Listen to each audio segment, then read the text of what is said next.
Brendan Allen gets a TKO over one of the most popular, one of the fastest scoring superstars in the UFC, Ryder, after he was unable to continue. That is the craziest headline of 2026. Wait. So he wasn't able to continue, but he won. No, so the Ryder is number 4 ranked going in the fight. Allen's number 9. They're in the round 4. You could see he's just smothering him with the ground game. Luke, you can kind of break this down when I'm done.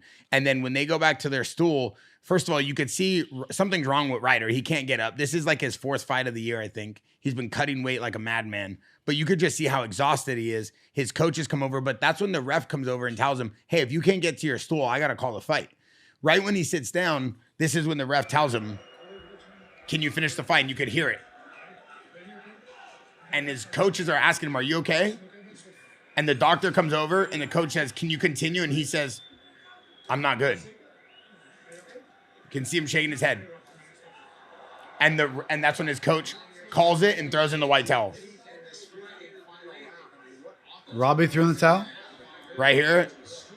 Robbie stopped it. Robbie Lawler? Yeah, Robbie's... And this is when they stop the fight. And Herzog calls it off. That is crazy. Why? What was so bad about that fight?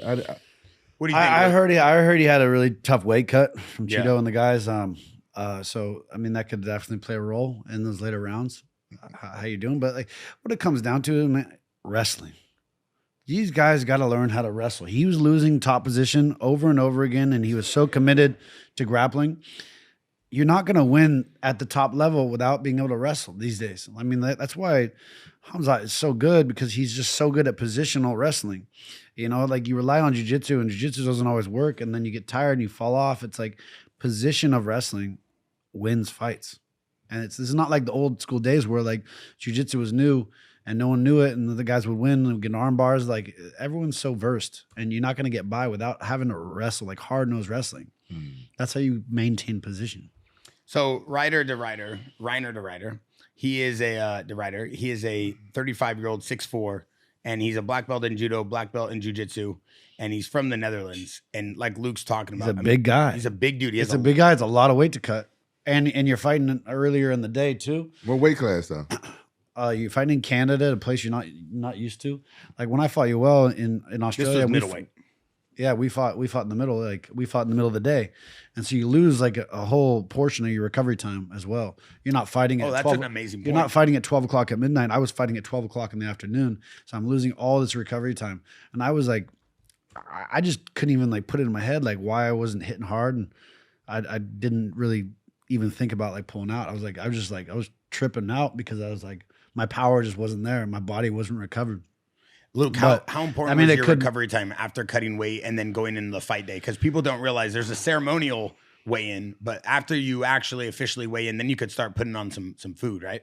Yeah. No, there's a ceremony. Like most people now, you weigh in the morning. Back in the day, you used to have to weigh in at the public weigh-ins. You have to keep weight. But now you weigh in the morning. But for my fight in Australia, they made us. It was their first fight in Perth, and so they made us stay on weight until the public weigh-ins. So I lost a lot of other recovery time the day before, and didn't get the recovery time the day after. Rampage, how was it in Pride? Did you have to weigh in and then wait a day and then do a ceremonial weigh-in? Wait a day, no. Like, so I'm talking.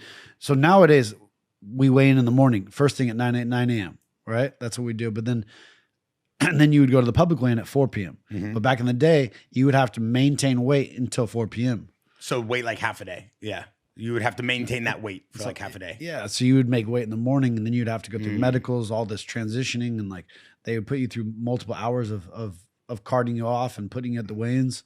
Plus press. You know the crazy thing about Pride is when I first went there, there was no weight classes.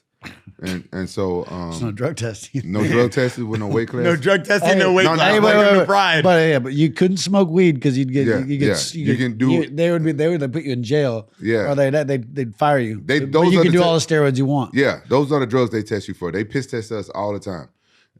But there was no weigh-in, so but then they did start weighing us in. Like when I fought Sakuraba, they made me cut like 27. They wanted me to cut 30 pounds, but they asked me to do it the day of the fight. I said, no, I'm not fighting. It goes back to that favoritism, right? Yeah. What are you talking about? Sakuraba's. But when we fought, we just weighed in and like in a room, and they just took our weight. It was I don't remember it ever being anything like official, but that was in the beginning, right? Later on, I don't remember like no big weigh-in ceremony.